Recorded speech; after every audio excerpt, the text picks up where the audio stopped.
안녕하세요. 오늘은 좀 다른 모습으로 우리 매일 예배를 함께 드리게 되었습니다. 교회 본당의 공사 관계로 인해서 녹화로 된 영상으로 함께 매일 예배 드릴 텐데요. 하나님의 말씀의 은혜가 동일하게 우리 중앙 가족분들 여러분 위에 충만하게 되기를 먼저 주님의 이름으로 간절히 기도합니다. 우리 기도하시고 함께 월요일 매일 예배 하나님께 올려드리겠습니다. 고마우신 하나님 감사합니다. 오늘도 하나님께서 우리와 함께 하시고 우리의 삶을 인도하시는 하나님의 은혜의 손길을 감사합니다. 매일 매 순간 우리가 하나님의 말씀을 들을 수 있는 귀한 은혜를 허락하시고 매일 예배를 통하여서 우리가 하나님의 말씀에 귀를 기울이며 또 주님의 뜻을 알아갈 수 있는 귀한 시간 주시니 또한 감사합니다. 우리의 연약함과 또 우리의 죄의 모습을 통하여서 하나님 아버지의 마음을 아프게 한 것이 있다면 이 시간 우리 안에 먼저 하나님께 회개하는 마음 허락하여 주시고 이 시간도 우리가 하나님께 드리는 이 예배가 영과 진리의 예배가 되어서 하나님을 영화롭게 하며 또 말씀을 통한 하나님의 놀라우신 그 은혜와 축복을 누리는 귀한 시간 될 수 있도록 인도하여 주시옵소서. 하나님께서 우리 중앙 가족들 가운데 특별히 연약한 지체를 기억하여 주시고 하나님께서 능력의 손으로 장중의 손으로 어루만져 주시고 치유하시고 회복해 하시는 놀라운 역사를 일으켜 주시옵소서. 오늘도 하나님께 말씀으로 나아갑니다. 이 말씀이 오늘 살아가는 귀한 힘이 되게 하시고 오늘도 내게 능력 주시는 자 안에서 내가 모든 것을 할 수 있는 귀한 능력의 주님의 거룩한 백성들 될 수 있도록 하나님 함께 하시길 간절히 바라오며 이 모든 말씀 예수님의 이름으로 기도하옵나이다. 아멘. 우리 찬송가 함께 하시고 이 말씀 읽도록 하겠습니다. 찬송가 272장입니다.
오늘 하나님께서 주시는 말씀입니다. 우리 예레미야 애가서인데요. 1장 말씀부터 함께 봅니다.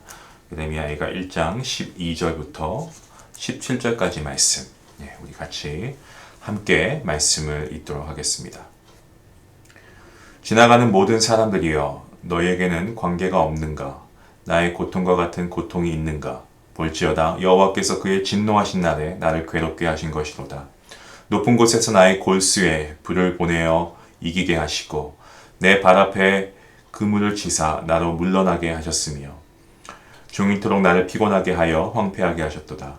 내 죄악의 멍에를 그의 손으로 묶고 얽어 내 목에 올리사 내 힘을 피곤하게 하셨으며 내가 감당할 수 없는 자의 손에 주께서 나를 넘기셨도다. 주께서 내 영토한 나의 모든 용사들을 없는 것 같이 여기시고 성회를 모아 내 청년들을 부수시며 처녀 딸 유다를 내 주께서 술틀에 밟으셨도다. 이로 말미암아 내가 우니 내 눈에 눈물이 불같이 흘러내리며 나를 위로하여 내 생명을 회복시켜 줄 자가 멀리 떠났음이로다. 원수들이 이김에 내 자녀들이 외롭도다. 시온이 두 손을 폈으나 그를 위로할 자가 없도다. 여호와께서 야곱의 사방에 있는 자들에게 명령하여 야곱의 대적들이 되게 하셨으니 예루살렘은 그들 가운데 있는 불결한 자가 되었도다. 아멘. 바벨론 임금이었죠. 왕이었던 느부갓네살에 의해서 이 성벽은 무너져 내렸고 또 성전은 불에 타서 파괴되었습니다. 예루살렘의 함락으로 하나님의 선민임을 자처했던 이스라엘 백성 아니었겠습니까? 근데 그들이 멸망했고 오늘 우리가 원래는 어제 본문부터 봤어야 되는데 주일이어서 우리가 그 뒤에 부분을 보는데요. 이 예레미야 애가 시작하고 있는데 이 예레미야 애가는 유다 왕국의 멸망을 이 눈물로 읊은 5개의 시를 모은 슬픈 노래, 바로 이것이 예레미야 애가입니다. 예레미야는 남유다의 멸망과 그리고 예루살렘 성전의 파괴까지 모두 목격한 인물이었기 때문에 당시를 돌아보면서 생생한 묘사로 절망적인 애가를 지어 부르게 되죠.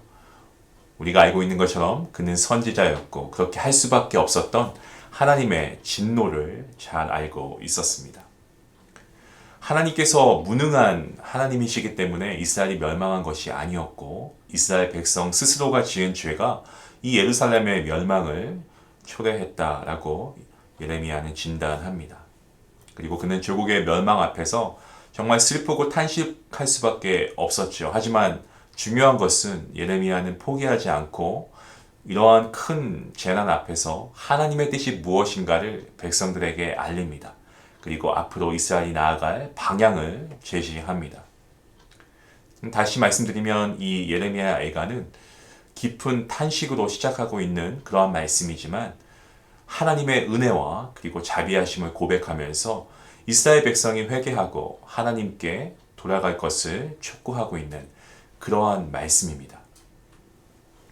예레미야 애가는 우리가 사실 쉽게 접하지 않는 말씀인데요. 그래서 이 말씀의 특징을 잠깐 말씀을 좀 드릴게요. 예레미야 애가는 애가라고 하는 그 시문학적 장르의 5개의 균형 잡힌 시로 구성이 되어 있습니다.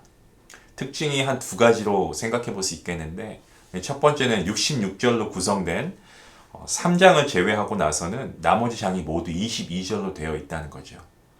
그리고 또 하나, 두 번째 특징은 이 5장을 제외한 나머지 장의 22절은 히브리 알파벳 22자의 순서대로 구성이 되어 있습니다. 3장이 66절로 구성되어 있다고 제가 말씀드렸는데 이것도 3절씩 같은 이 히브리어 자모로 시작하고 있습니다. 5장의 같은 경우에는 나중에 보시겠지만 이 알파벳 순서로 배열되어 있지는 않고요. 원문을 보면 앞의 시들과 균형을 맞추기 위해서 22절로 구성이 되어 있습니다. 예레미야 애가가 이같이 균형 잡힌 시의 구조를 가지고 있다는 것은 기억하고 암송을 조금 더 용이하게 하기 위해서 그렇게 하고 있다라고 이해하시면 될 것 같습니다. 예레미야 애가에서 1장과 그리고 2장이죠. 예, 2장은 이 백성의 불행과 예루살렘의 폐허 위에서 절망을 외치지만 이 3장에 보시면 심판자이신 하나님 앞에서 예언자는 이 슬픔과 희망을 바라보고 있는 것을 우리가 알게 됩니다. 그리고 그 뒤에 4장에 가서는 이런 선지자의 예언, 그리고 마지막 5장에서는 이스라엘 회복을 애원하는 기도, 이렇게 해서 하나님 앞에서 결단하는 그러한 내용의 말씀이 있습니다. 저는 오늘 말씀 본문과 함께 내일 본문도 함께 포함해서 말씀을 나누고자 해요. 왜냐하면 오늘 말씀해 주신 메시지가 내일 본문 말씀까지 함께 어우르면 좋겠다는 생각이 들었기 때문입니다. 물론 내일 본문 말씀도 저희가 또 따로 보겠지만 오늘과는 다른 내용을 가지고 다른 관점에서 말씀의 은혜를 나누겠습니다. 자, 오늘 말씀은 저희가 읽기는 17절까지 읽었습니다만은 22절까지가 마지막인데요. 12절부터 19절까지의 말씀을 보면 이 예레미야가 세상을 향해서 외치고 있는 모습이 나오고 있습니다. 그는 어떤가요? 지나가는 모든 사람들, 다시 말씀드리면 주변의 모든 나라와 그리고 백성들을 향해서 이스라엘이 이같이 비천하게 정말 전락하게 된 이유, 거기에 대해서 설명하고 있죠. 본문 14절 말씀입니다. 내 죄악의 멍에를 그의 손으로 묶고 얽어 내 목에 올리사 내 힘을 피곤하게 하셨으며 내가 감당할 수 없는 자의 손에 주께서 나를 넘기셨도다. 이스라엘의 죄악에 대해서 하나님께서 진노하셔서 내가 감당할 수 없는 자, 즉 바벨론의 손에 이스라엘을 넘겼고 그 결과 이스라엘 영토 안에 이 처녀들의 정말 씨가 마를 정도로 피폐하게 되었다라고 증언하고 있는 말씀입니다. 이스라엘이 멸망했습니다. 예, 맞습니다. 하지만 그럼에도 불구하고 예레미야는 바벨론은 물론이고 주변의 국가들 앞에서 결코 주눅들지 않고 당당하게 이 말씀을 선포합니다. 뭐라고 선포합니까? 이스라엘 백성들의 죄악에 하나님께서 진노하셔서 우리를 너희들의 포로가 되게 하셨고 너희들의 웃음거리가 되게 하셨다. 만약 너희도 계속해서 죄를 범하고 하나님 앞에 이렇게 범죄하면 우리와 같이 멸망하게 될 것이니까 하나님의 진노를 받은 우리의 모습을 거울 삼아서 하나님께로 돌이킬 것을 그가 선포하고 있습니다. 예레미야는 죄에 대해서 오늘 말씀을 들어서 이렇게 정의하고 있습니다. 본문 18절 말씀입니다. 본문은 아니지만 내일 본문이죠. 이렇게 말씀합니다. 여호와는 의로우시도다. 그러나 내가 그의 명령을 거역하였도다. 너희 모든 백성들아 내 말을 듣고 내 고통을 볼지어다. 나의 처녀들과 나의 청년들이 사로잡혀 갔도다. 자, 이 앞에 부분에 보시면 여호와는 의로우시도다. 그러나 내가 그의 명령을 거역하였다라고 말씀하고 있습니다. 예레미야가 얘기하는 죄는 의로우신 하나님의 말씀을 거역하는 것. 이것이 바로 죄였습니다. 그러니까 무엇 하나 부족할 것이 없는 우리 에덴 동산에서 우리 인류의 조상이었던 이 아담과 하와가 저지른 죄가 바로 선악을 알게 하는 과실을 먹지 말라는 하나님의 말씀을 거역한 것. 우리가 잘 알고 있죠.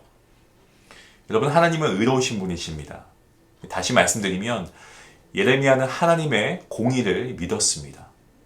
예레미야가 불의한 세상을 향해 당당할 수 있었는데 그 이유는 바로 하나님의 공의로우심을 믿었기 때문입니다. 여러분에게 한번 질문해 보시기 바랍니다. 여러분, 하나님의 공의를 믿으십니까? 그렇다면 죄에 대해서 내 스스로가 정말 엄격해야 할 것입니다. 물론 저와 여러분 모두가 연약하기 때문에 세상의 유혹 앞에서 넘어질 수 있습니다. 예, 가능합니다. 하지만 우리가 넘어졌을 때 넘어진 것을 우리가 굳이 숨기려고 하지 마시고요. 공의로우신 하나님을 의지하고 다시 일어설 수 있기를 간절히 원합니다. 하나님을 의지하고 일어선 성도만이 이런 불의 앞에서 당당할 수 있다는 것, 오늘 이 말씀이 우리에게 주시는 메시지가 아닐까요? 다음으로 내일 본문 말씀이긴 하지만 20절에서 22절 마지막 절까지의 말씀을 보면 이 간구하는 내용이 나옵니다. 정말 절망 속에 빠져있는 예레미야, 세상으로부터 위로받으려고 하지 않습니다. 왜냐하면 그는 예루살렘을 멸망시키고 이 멸망을 기뻐하는 주변 국가들 역시 그들 죄로 말미암아 예루살렘처럼 멸망될 것이다 라는 것을 알고 있었기 때문입니다. 대신에 예레미야는 눈을 들어서 하나님을 바라봅니다. 여러분, 지난주 수요일날 우리가 히브리서 4번째 강의 시간을 통해서 우리가 귀한 메시지를 받았죠. 히브리서 기자가 우리에게 주는 메시지가 무엇이었습니까? 하나님을 바라보라는 겁니다. 오늘 보면 이 예레미야는 눈을 들어서 하나님을 바라보았습니다. 20절 말씀을 표준 새 번역으로 보면 이렇게 기록하고 있더라고요. 주님, 나의 절망을 살펴주십시오. 애간장이 다 녹습니다. 정말 간절한 표현이죠. 내가 주님을 얼마나 자주 거역하였던가를 생각하면 심장이 터질 것 같아 아픕니다. 이렇게 번역이 되어 있더라고요. 여러분, 지금 어떠한 일로 절망하고 계신 분들이 계십니까? 예레미야는 애간장이 다 녹을 정도로 절망에 빠져 있었는데 그때 그는 상황을 바라보지 않았습니다. 인간을 바라보지 않았습니다. 그는 하나님을 바라보았고요. 하나님께 제일 먼저 자기의 죄를 회개하고 있는 예레미야의 모습을 보게 됩니다. 여러분, 예레미야가 무슨 죄를 저질렀습니까? 그는 제사장의 아들로 태어나 어떻게 보면 앞날이 보장되어 있었던 그 아니었습니까? 그런 그가 하나님의 부르심으로부터 도망쳤죠. 하지만 결국에 그는 하나님의 소명에 순종합니다. 하나님의 순종하고 하나님께 순종하고 그 소명에 따르기로 한 그는 매국노 그리고 거짓 선지자 이러한 말도 안 되는 소리를 들어가면서 투옥이 되기까지 했습니다. 그가 짊어져야 했던 십자가는 그의 삶을 정말 엄청나게 억누르고 짓눌렀습니다. 믿음과 현실, 정말 이 사이에 있는 괴리 가운데에서도 그는 끝까지 하나님께서 주신 소명의 길을 걸어갔습니다. 그 길이 진리의 길이었기 때문에 그는 그 소명의 길을 걸어갔던 것이죠. 하나님을 배신하고 멸망해버린 조국의 현실 앞에서 예레미야는 슬프다, 에카라고 외치면서 자신의 죄를 고백하고 있습니다. 자신이 하나님을 거역한 죄를 생각하면 심장이 터질 정도로 아프다고 합니다. 대치 국면에 있는 여야가 아니면 민주당과 공화당이 한 번이라도 이런 모습을 보았으면 어떨까? 이런 모습을 좀 보여주면 어떨까? 제가 좀 이렇게 한번 생각이 들더라고요. 정말 국제 정세와 경제가 여야나 함께 이렇게 협력해도 모자를 판에 남탓만 하면서 대치하고 있는 모습을 우리가 뉴스를 통해 보면은 안타까운 마음이 참 그지없지 않습니까? 현실을 바라보는 우리의 시선, 현재와 세상에만 집중한다고 하면 불의와 거짓이 득세하고 있는 것처럼 보입니다. 때론 그들이 부러울 때도 있을 것이죠. 하지만 이 불의와 거짓이 난무했던 예루살렘을 향하신 주님의 진노하심의 결과는 처참했습니다. 사랑하는 성도 여러분, 우리는 바로 이러한 시선으로 세상을 바라보아야 하지 않을까요? 악과 거짓의 세상을 보면서 우리는 이 슬프다, 에카를 외쳐야 합니다. 내 사랑하는 자녀와 가족, 그리고 이웃이 주님의 진노 아래 놓여 있습니다. 처참한 상황 속에서 예레미야는 세상을 의지하지 않고 하나님을 바라보았습니다. 이스라엘의 가장 큰 죄악이 바로 하나님이 아닌 이웃 나라를 의지한 것입니다. 그는 하나님 앞에서 자신의 죄를 그리고 이스라엘의 죄를 정말 눈물로 통회했습니다. 사랑하는 성도 여러분, 우리의 시선을 들어서 하나님을 바라봅시다. 저와 여러분의 시선을 들어 주님을 향하고 주님의 도우심을 간구하며 무릎 꿇는 우리 귀한 모든 성도님들 되시기를 주님의 이름으로 간절히 소망합니다. 기도하시겠습니다. 하나님 아버지 감사합니다. 오늘도 말씀의 은혜를 우리에게 충만히 허락하심이 또 우리에게 주신 이러한 말씀의 도전이 오늘도 우리에게 귀한 기감이 되는 줄 믿습니다. 하나님, 오늘 예레미야 선지자가 우리에게 보여준 모습, 우리의 삶 가운데는 없습니까? 하나님, 우리가 때론 상황을 의지하고 또한 사람을 의지하며 우리가 하나님을 신뢰하기보다 우리의 눈에 보이는 것들을 더 추구하며 따라간 적은 없습니까? 하나님, 우리의 어리석음을 용서하여 주시고 오늘 주시는 이 메시지는 너무나 분명합니다. 아버지 하나님, 하나님을 바라보게 하시고 하나님만 향하는 우리의 시선이 될 수 있도록 하나님 은혜 베풀어 주시옵소서. 오늘도 이 말씀대로 살아갈 때 우리를 도우시고 건지시는 구원의 창시자이신 하나님을 의지합니다. 하나님께서 우리의 삶을 이끄시고 우리를 모든 세상의 유혹과 시험 가운데에서부터 구원하여 주시옵소서. 하나님의 백성답게, 하나님의 자녀답게, 정말 그리스도인답게, 예수님의 제자답게 저희가 멋지게 담대함으로 살아갈 수 있도록 도와주시고, 그렇게 하기 위하여 더욱더 하나님만을 신뢰하며 하나님만 바라볼 수 있는 저희 모두가 될 수 있도록 하나님 은혜 베풀어 주시기를 간절히 바라오며, 이 모든 말씀 예수님의 이름으로 감사하며 기도하옵나이다. 아멘. 오늘 주신 말씀 생각하시면서 오늘 여러분의 각자의 처소에서 귀한 말씀의 은혜와 또 이 말씀에 순종하는 축복의 귀한 은혜가 있기를 주님의 이름으로 간절히 축원합니다. 말씀 생각하시면서 함께 깊이 묵상하며 또 기도하는 여러분의 삶이 될 수 있기를 바랍니다. 함께 기도하시겠습니다.